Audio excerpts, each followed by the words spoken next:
Hello, America. It's time for Uncle Sam Says. That's how I started my radio program for the last 6 years. It's called Uncle Sam Says True Stories of Our Founding Fathers. You can still listen to it every Saturday morning online on KSUB AM 950 out of Cedar City, Utah. But that is not why I'm talking to you today. Today, I'm on a much more important mission. I am sure that, like me, many of you have sat watching your evening news and just got a terrible, helpless feeling as you saw your country tear itself apart and continue to fall into socialism. Have you ever wondered if there's anything you can do to help?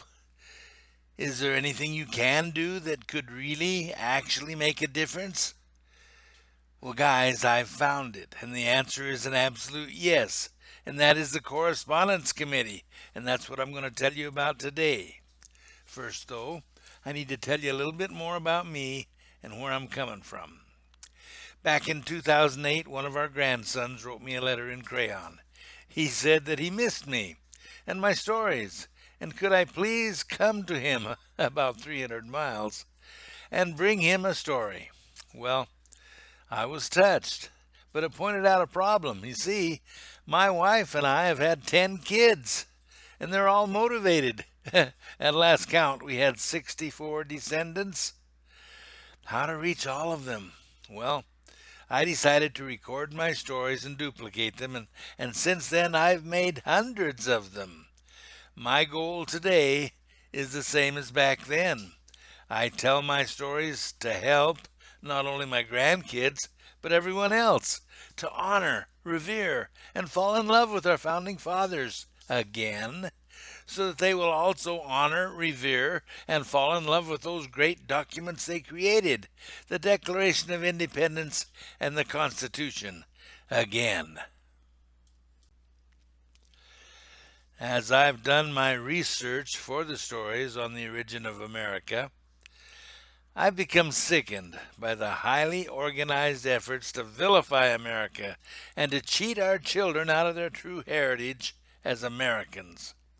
I see lots of others who are standing on the watchtowers, blowing their trumpets, yelling out the warning as loud as they can. People like Glenn Beck, Sean Hannity, and Bill O'Reilly, long list. But the dangers are increasing. But I saw 3 areas where I thought we could help. They are now the 3 legs supporting our company.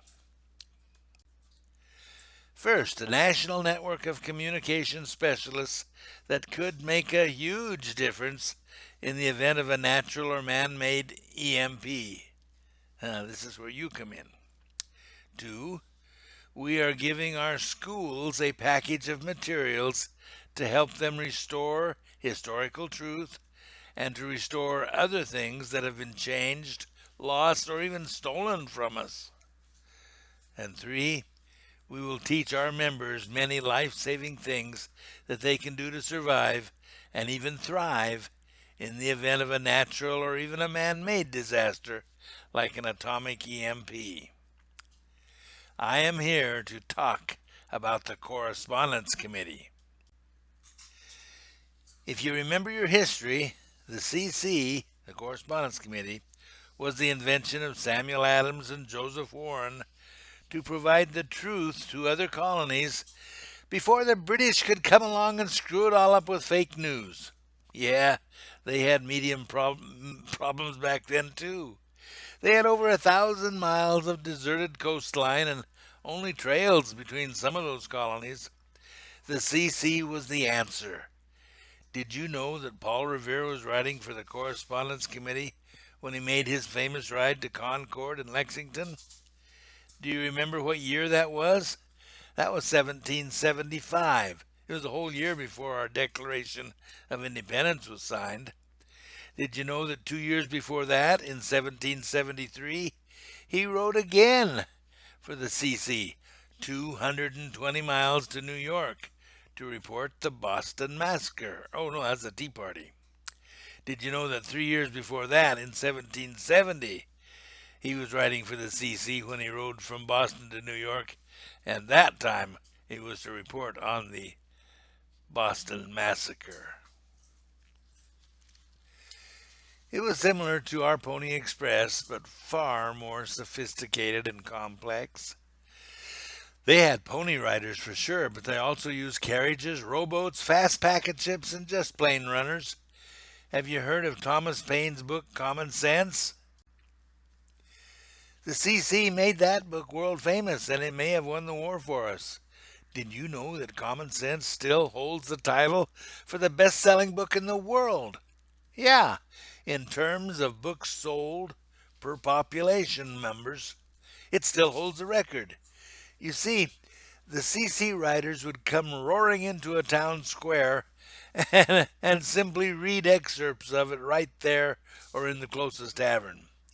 By the time the local booksellers got their copies, they were all sold out, had to reorder. That was the power of the CC then.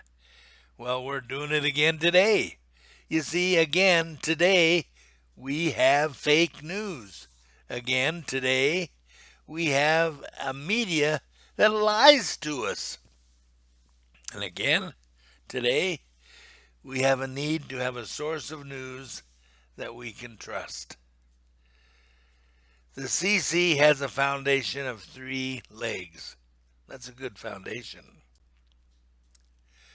First, and possibly the most visible leg, is the goal of building an alternative source of news. No more fake news.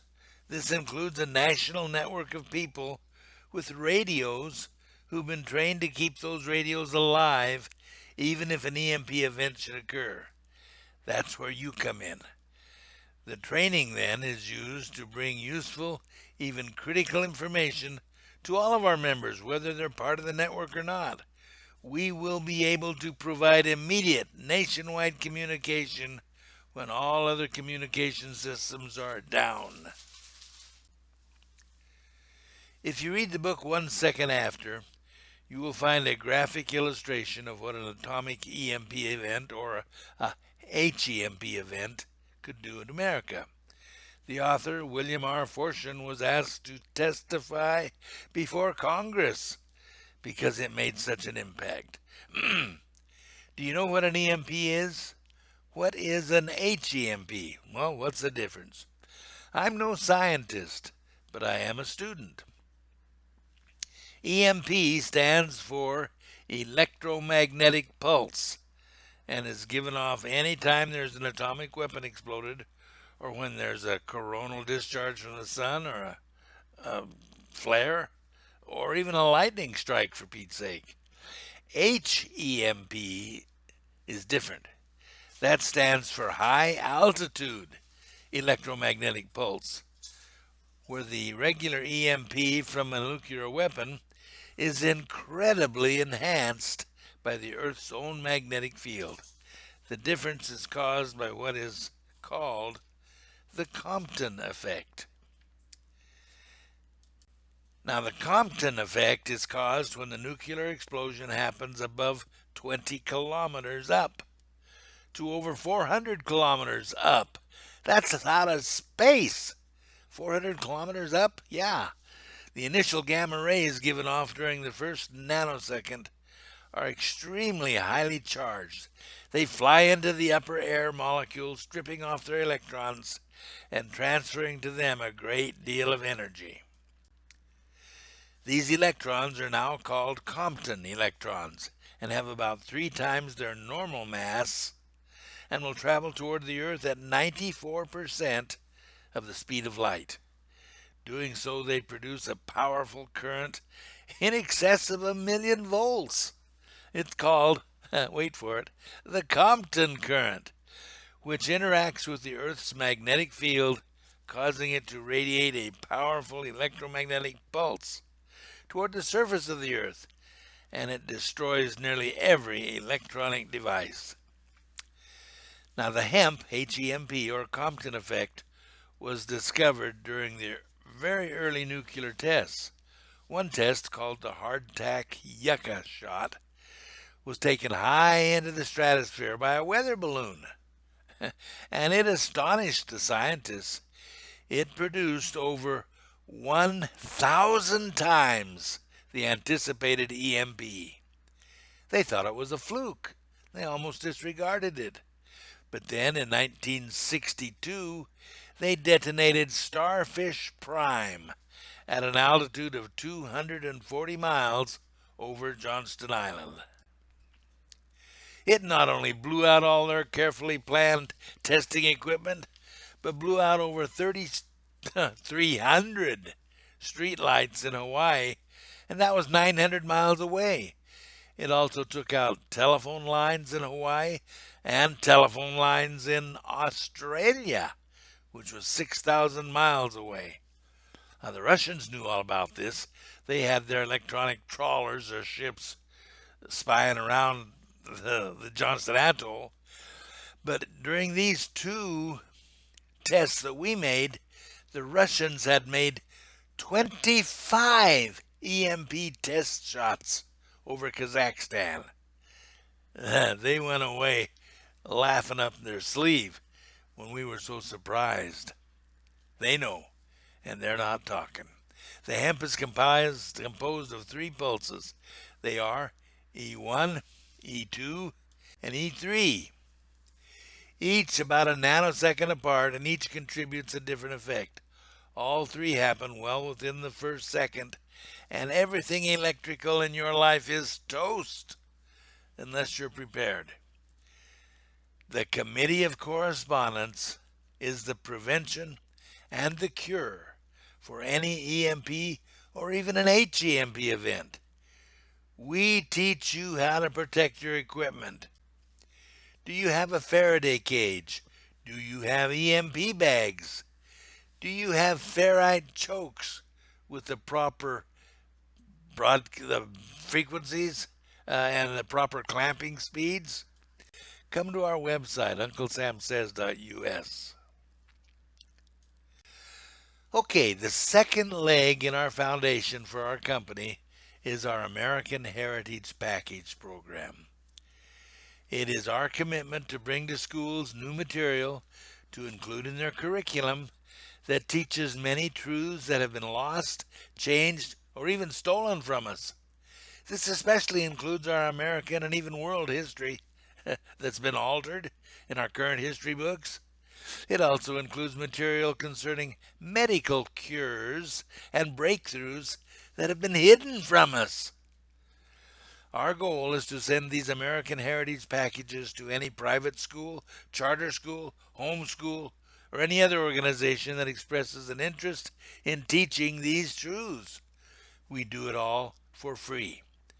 Now it's an expensive project for us, but we are determined, and donations are accepted. We have lots of things included in our kit that we give to schools and other organizations. And, first is rhymes tables here. Did you know that our high school kids are ranked number 26 in math out of the top 40 industrialized nations of the world? Rhymes tables teaches 4 and 5-year-olds the entire times tables in less than 2 hours. And they never forget. Those kids love it. They compete with each other to shout out the answers. They may not know the reasons why, that it's important to know what 9 times 8 is, but they'll always get the answer right. Guys, math is the basis of all engineering, and the times tables is the basis of all math. We teach them, and they'll never forget. Here's another item from the American Heritage Kit.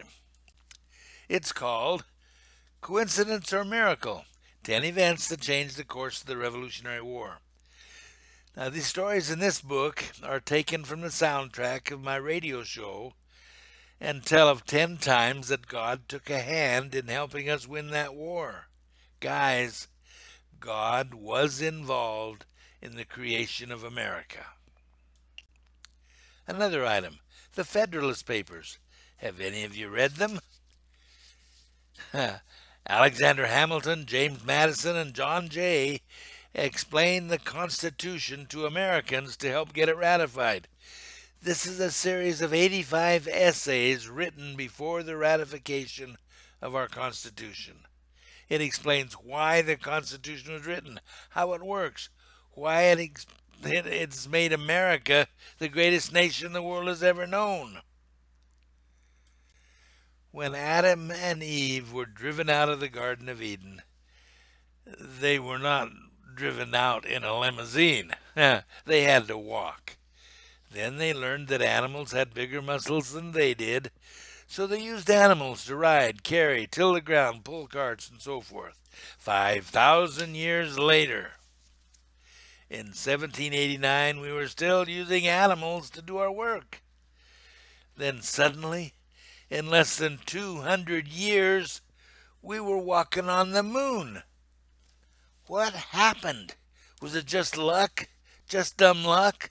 Serendipity? No. It was the Constitution. For the first time, men knew that their rights came from God and not from a king or other government. For the first time in world history, they knew that the only true purpose of government was to protect those rights. For the first time, men knew that they could build and create wealth and that their government would protect them in the doing of it. We became the greatest nation the world has ever seen, the wealthiest, the strongest, the kindest. We built more homes, had better crops. We became the breadbasket of the world.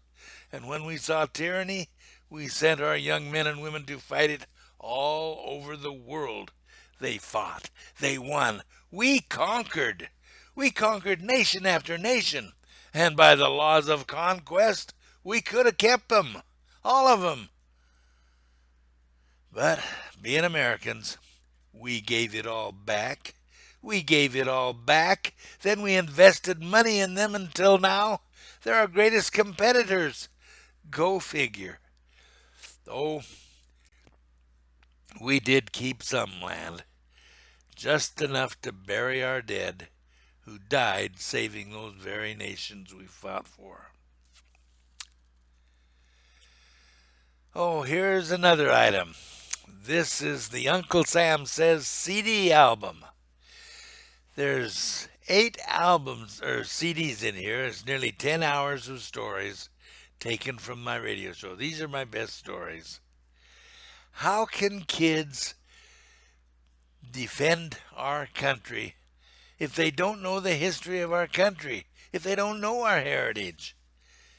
These stories will teach them that heritage. They will come to love, honor, and revere our founding fathers. Here's another item. Forks Over Knives is a 93-minute video taken from the book The China Study. This is the largest study of human nutrition ever done. 680 million people were involved over 20 years. It proves beyond any question at all that all of our major deadly diseases like obesity, cancer, lupus, Parkinson's, diabetes, even heart disease can be prevented, reversed, and even cured by diet alone. Of course, it has been suppressed. Our large pharmaceutical companies do not promote any cures for disease. They produce and promote palliative medicine that treats symptoms only. The goal is to have you live as long as possible, but not to cure you. It's all about money. The cost of Celebrex to make 100 tablets, 60 cents. Compared to the retail sales price, that's 21,712% profit. Unbelievable. People could not be so cruel. Just follow the evidence and especially the money. Consider. A live cancer patient is worth $100,000 to the medical community. A dead or cured cancer patient is worth nothing. Now, I'm not talking about your family doctor. He does not know. They don't teach this in med school. He's probably doing the best he can with what he does know.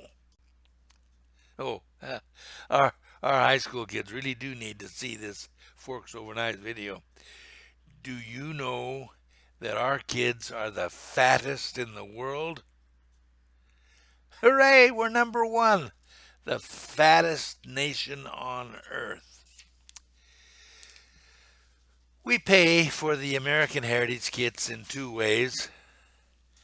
First, we will sell the kits to our members who can, in turn, give them to a school of their choice, or we'll ask that every one of our members who can, that they give us a dues or a donation of $20 per month, and we will assemble and ship the kits out.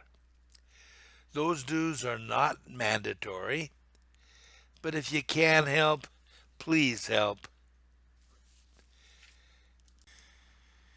Now, if we do have an EMP event where there's no electricity, no phones, no running water, how are you going to keep water for your family? Have you figured that one out? Well, you won't have to worry if you have your very own cloudburst. This machine, the cloudburst, is a water from air machine that uses only sunshine for its power, and you can get up to 3 gallons per day. Now, it comes with a 1,000-watt inverter, and the water to air machine, it only is 200 watts. So you've got plenty of power left over if you need to run a freezer or something. But the main thing is you'll be alive. 3 gallons of water, 2 gallons, 1 gallon of water will keep your family alive. We teach you how to make your own colloidal silver generator. Any 12-year-old can follow the plans and build it. The cost to you is less than $30, and it can make 8 to 10 gallons of colloidal silver. That's over 1,000 ounces. You spray it on your cuts, spray it in your eyes, spray it up your nose and in your ears. You gargle with it, drink it for flu or diarrhea. Since the ions you're using are so small they can't hurt you. There's no side effects, no blue skin. The bottom line is that it works. Good grief, it comes out at about 18 parts per million. Because we start with distilled water, which is 0. When you drink tap water, you're drinking 400 to 500 parts per million, typically. This is almost pure, but it's silver. And the bottom line is that it works. Well, that's the essence of the Correspondence Committee. 1, a national emergency communications network. 2, the American Heritage School Packages Program. And 3, the emergency survival skills. Okay, now I'm going to tell you one of my stories. It's a true story. It really happened a long time ago when I was a boy. Then I'll tell you the reason I told you. My Dog Joe by Grandpa Sinclair. When I was about 12 years old, I received a great gift of my life, and that was my dog Joe. I got Joe as a wiggly pup, and I'm now convinced that every kid ought to have a dog. They are indeed man's or a kid's best friend. I spent even more time with Joe than I did with my horse Rusty. You see, I never went with Rusty anywhere, unless Joe went too. We were really inseparable. Between Rusty and Joe, I had a great childhood, and I learned a lot about life. He was just a couple months old when I got him, and my mother taught me an all-important lesson. Joe was tied to the clothesline, and the only time he got away from that line or got fed or anything else was when I did it. Mom said that would bond him to me. Wow, was she ever right. That pup got so excited when he saw me coming that he just wiggled everywhere. I was the main thing that happened to him all day, all week, all month. I was his main focus, and he was my best friend. Then under my mom's direction, I began to train him. I didn't have any brothers or sisters home then. They'd all grown up and grown away. so I had a lot of time to spend with Joe. By the time he was grown up, he could do about anything a circus dog could do. But more than that, he worked for his living. He was a big dog. He was a cross between an Australian Shepherd and a black Labrador, and about 70 or 80 pounds. I taught him to pull wagons, and he would catch any of our chickens that got out. That was fun to watch. He was fast. Those chickens would screech and cackle and fly and run. He'd get 'em every time. He'd land right on top of 'em, put a paw on each wing, and put his mouth right over their head. He'd just hold 'em that way until we got there. That poor chicken figured she'd laid her last egg, but we never found a mark on those chickens except they had a very wet head. After, after that went on for a while, the chickens stopped getting out. And if one accidentally did get out, we'd find it frantically pacing back and forth, trying to find a way to get back in again. I also had a 5 mile paper route that I delivered every day, and Joe helped me. He would pull my bike and also deliver a lot of the papers. I would slip his pull rope off the handlebar, fold up a paper, and he'd grab it. I'd point and yell, "Take it to the step!" And he'd run up to the step and wait until I yelled, "Drop it." If he went to the wrong step, then I would point one way or the other, and he'd go there until he got it right. Then he would drop it when I said to, and come back for the next paper.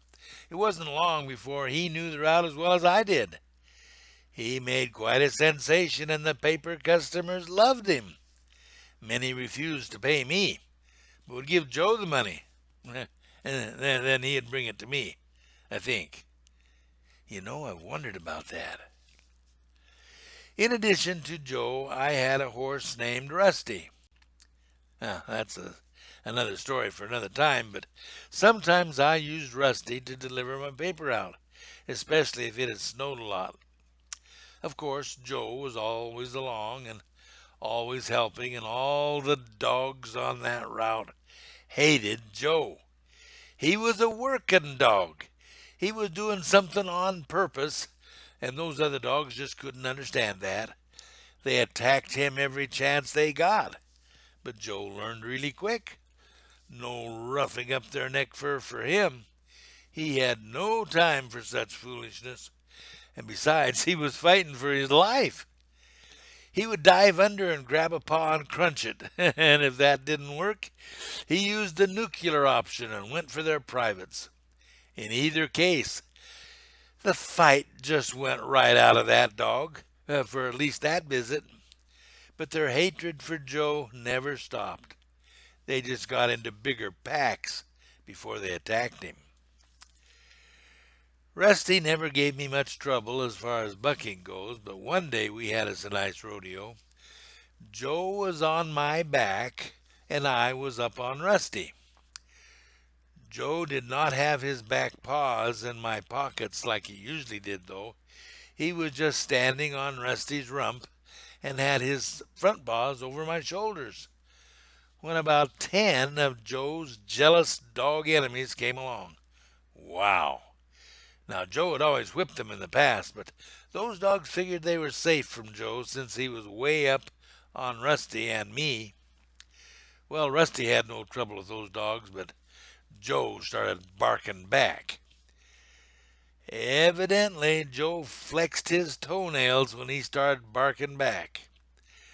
Rusty thought he'd been stabbed by every one of Joe's toes.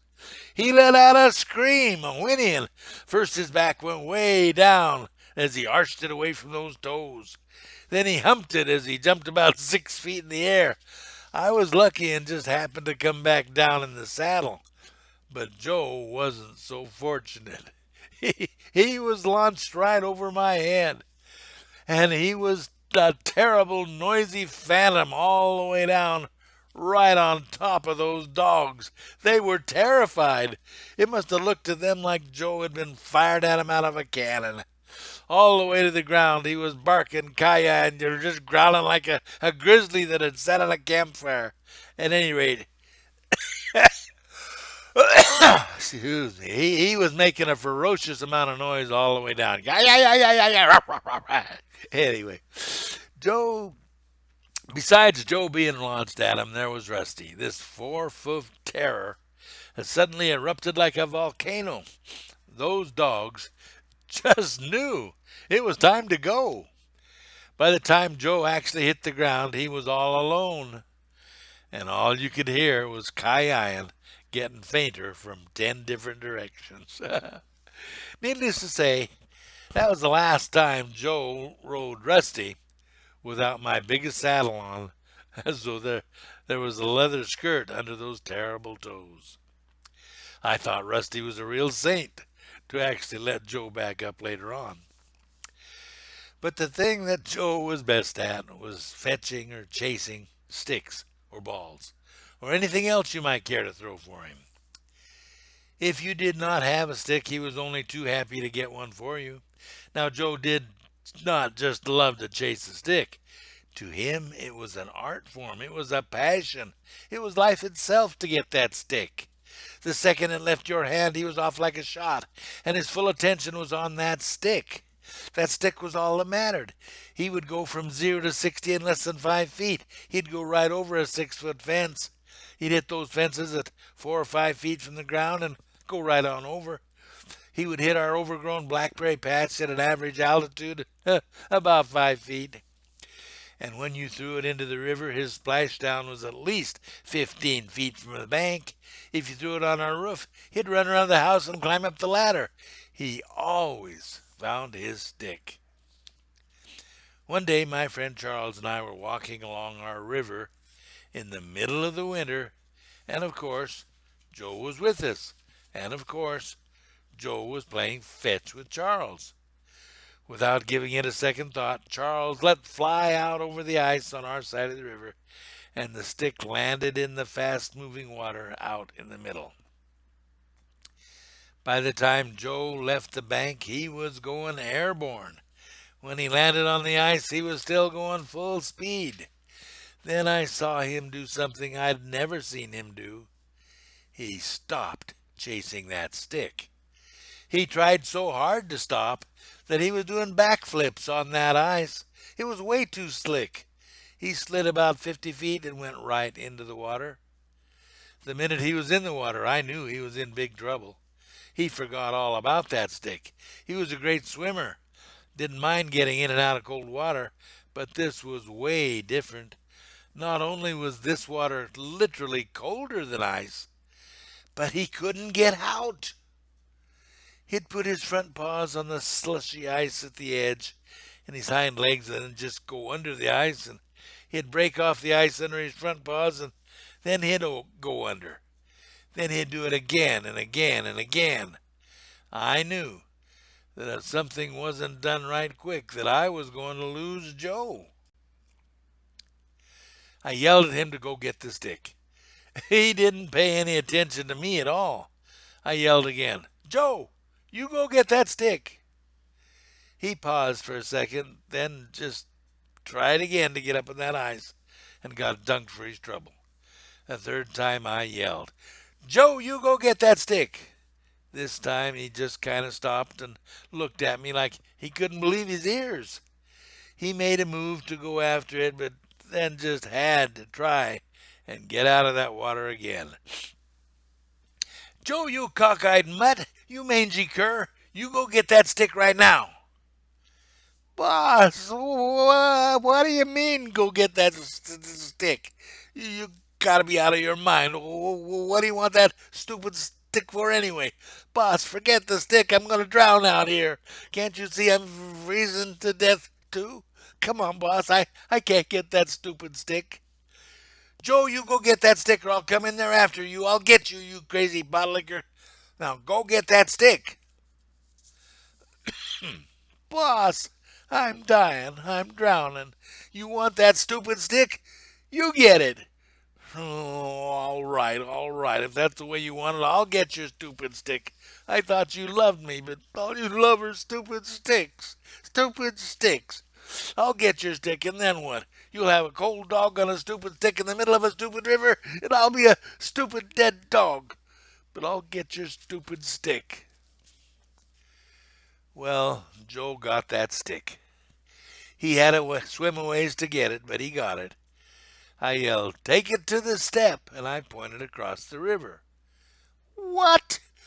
Boss, no, not that way. Home is this way. Come on, I got your stupid stick for you. Now let me come home.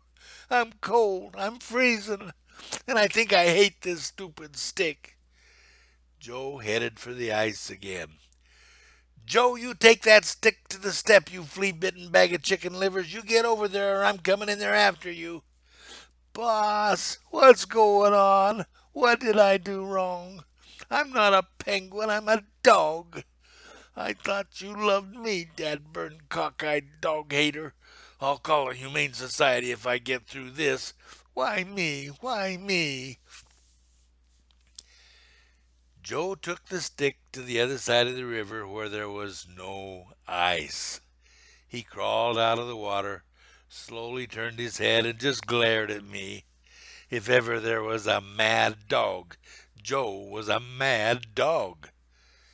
He shook off the water and then just continued to glare at me.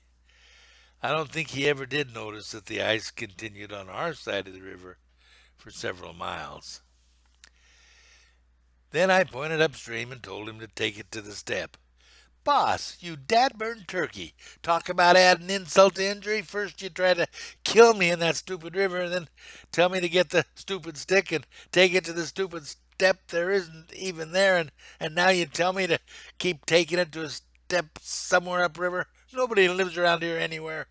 You're nuts. You've really gone around the bend this time."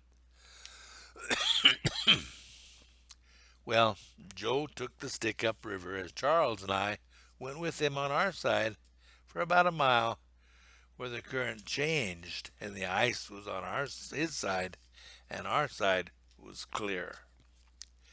I told him to bring the stick to me, and he did. It was several days, though, before Joe forgave me for saving his life that day. Some people are kind of like Joe. They don't understand why they're told to do things a certain way. They may think it's a stupid idea. Joe lived because he did what he was asked, even though to him it was not only stupid but was actually life-threatening. But he did it anyway.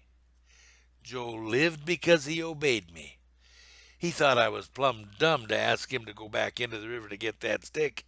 He knew that river was going to kill him if he didn't get out of it. Yet I was yelling at him to stay in that river.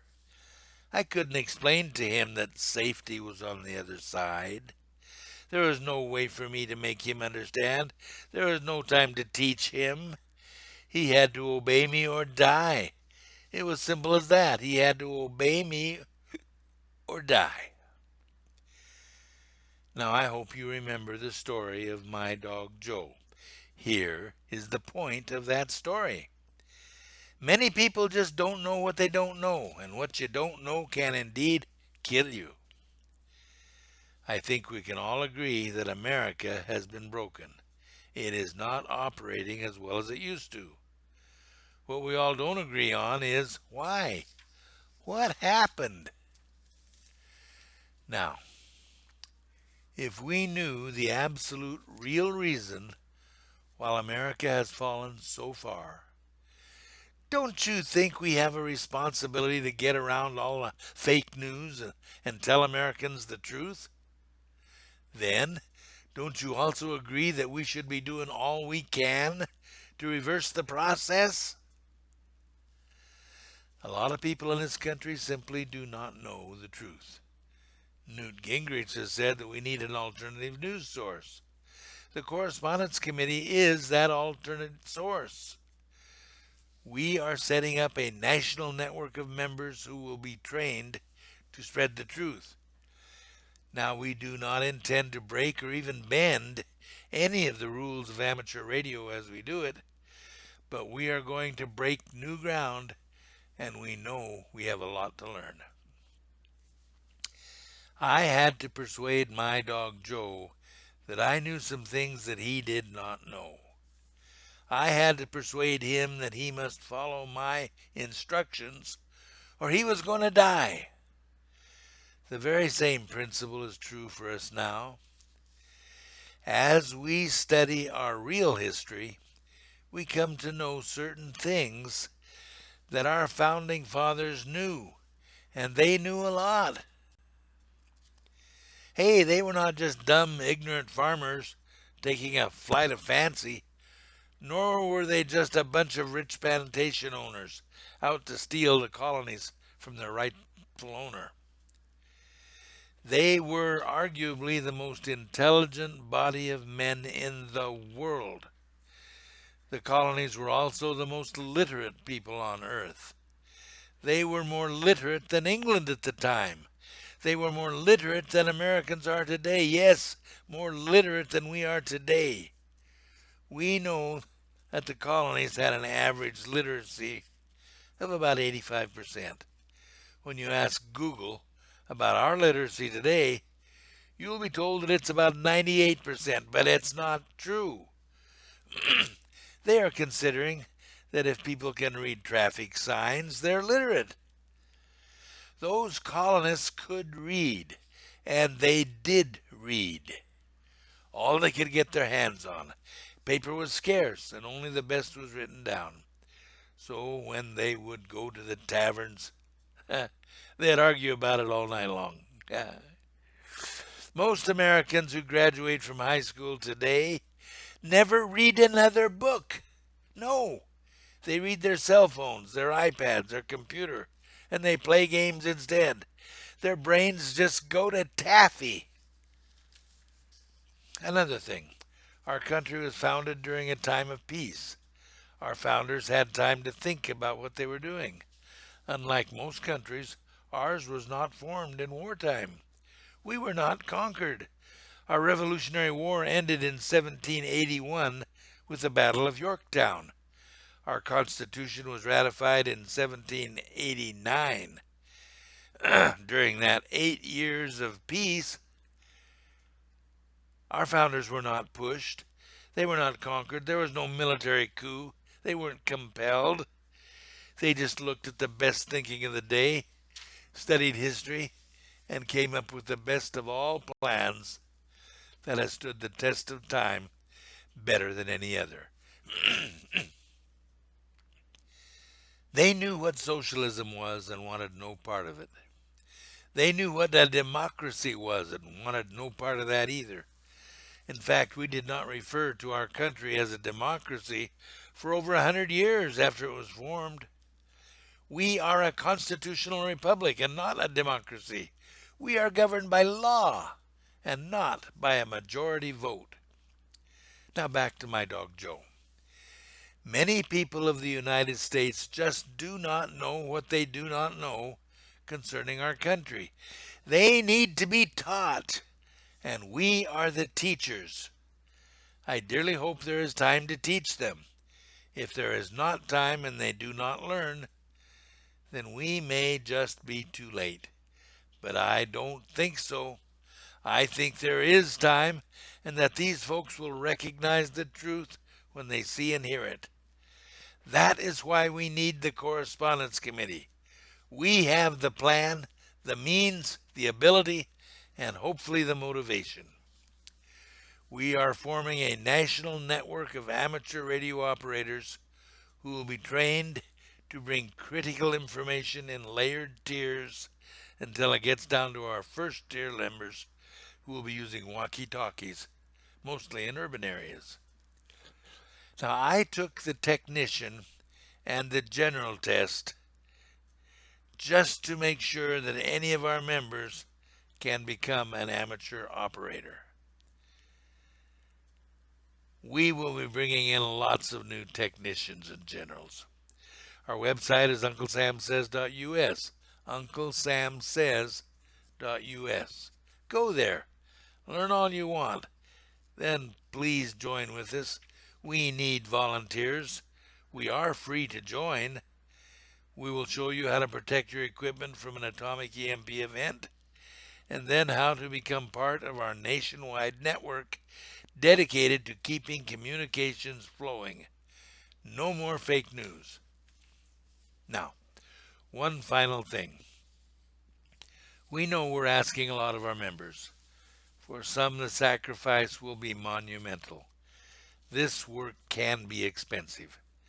Some of our most determined patriots can hardly afford to pay attention, let alone having to pony up several $100s to get their amateur rig set up. George Washington had the same problem.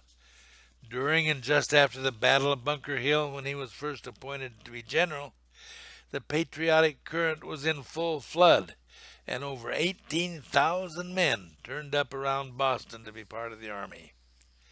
But soon they began to realize that the home they were fighting for had to be cared for. Fields had to be plowed, crops had to be planted, crops had to be harvested.